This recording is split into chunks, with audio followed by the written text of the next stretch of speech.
Hola chicos, acá estoy, no me moví. Vamos a empezar con esta novela fabulosa de Mario Vargas Llosa, El barco de los niños. Y empieza así, capítulo 1. El barco de los niños, ilustraciones de Susana Selej.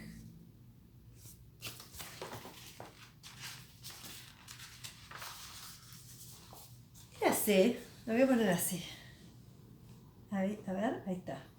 Érase un viejecillo que cada mañana muy temprano, sentado en un banco de un pequeño parque de barranco, contemplaba el mar.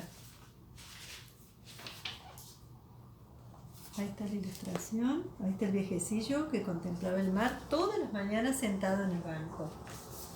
Fonchito lo divisaba desde su casa, mientras se alistaba para ir al colegio. Aquel viejecillo lo intrigaba. ¿Qué hacía allí solo a estas horas todos los días? Y sentía por él un poco de pena. Un día, sin poder aguantar más la curiosidad, apenas se levantó y antes de que pasara el ómnibus del colegio a recogerlo, salió de su casa y fue al parquecito. Se sentó en la misma banca que el anciano y luego de un momento de vacilación, tomando fuerza, murmuró: «Buenos días». Aquel se volvió a mirarlo.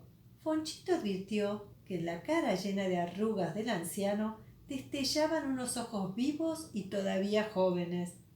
Unos ojos tan intensos que parecían haber visto todas las maravillas que hay en el mundo. Sus cabellos eran muy blancos, al igual que sus cejas, y su tez, rasurada con esmero, lucía muy pálida, casi traslúcida. Se lo notaba muy frágil. Su extremada delgadez le daba un aspecto casi aéreo. Vestía con modestia, pero gran corrección, un traje gris, un suéter azul, una corbatita oscura con un nudo pequeñito y unos zapatos negros, algo ajados por el tiempo, que parecían recién lustrados. Tenía la expresión tranquila y profunda de las personas que saben muchas cosas. Les voy a mostrar la ilustración.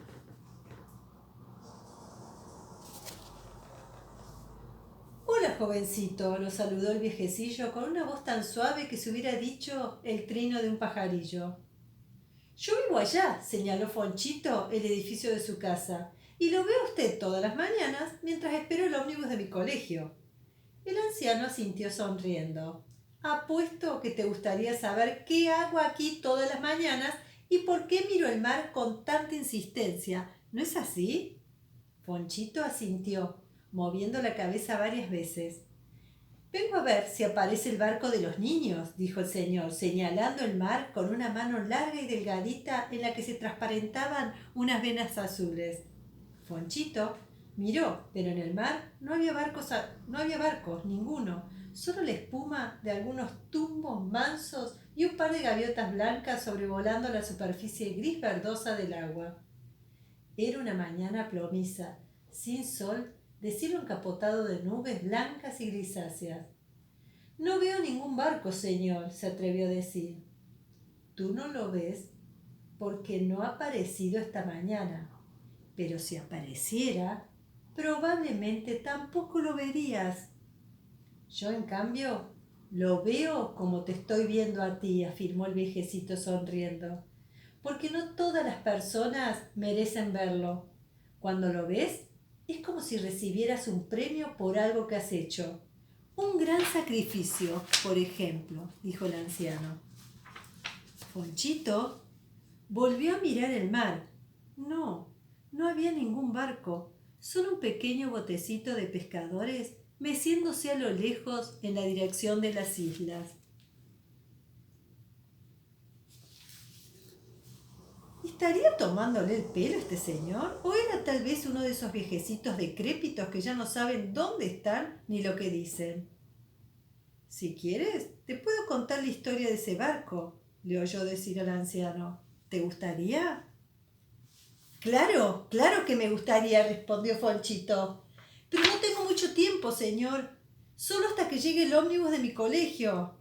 «Muy bien», dijo el anciano. «Entonces hoy te contaré el principio. Si mi cuento no te aburre, podemos seguir mañana». El anciano hizo una pausa y antes de continuar cerró los ojos como para remontarse en el tiempo hasta la época en que sucedió aquello que iba a contar. Es una historia muy antigua, le dijo. Comenzó en el siglo XII, figúrate. Hace nada menos que 9 siglos. Allá en Europa fue. En esa época, la religión tenía una importancia tan grande que, sin exageración, se podría decir que ocupaba la vida entera de los seres humanos. Hombres y mujeres vivían pendientes de Dios, del diablo, del pecado y de la muerte. Misas, retiros, procesiones y rezos ocupaban buena parte de sus días. La preocupación mayor de todo el mundo era saber si, al pasar a la otra vida, sería premiado con el cielo o castigado con el infierno. El mundo cristiano soñaba con rescatar Jerusalén y todos los lugares sagrados relacionados con la vida de Jesucristo que habían caído en el poder del Islam. El Islam, chicos, el Islam es una religión, son los musulmanes. Los turcos y los árabes son musulmanes.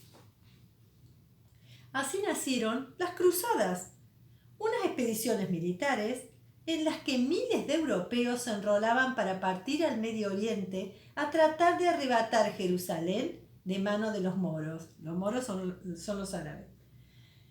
Es el ambiente en el que transcurre mi historia. De pronto, y casi al mismo tiempo, en distintos lugares de Europa, en Alemania, en Flandes, en Francia, en Saboya, en Italia, unos niños y niñas de tu edad decidieron imitar a los cruzados. Fue algo extraordinario.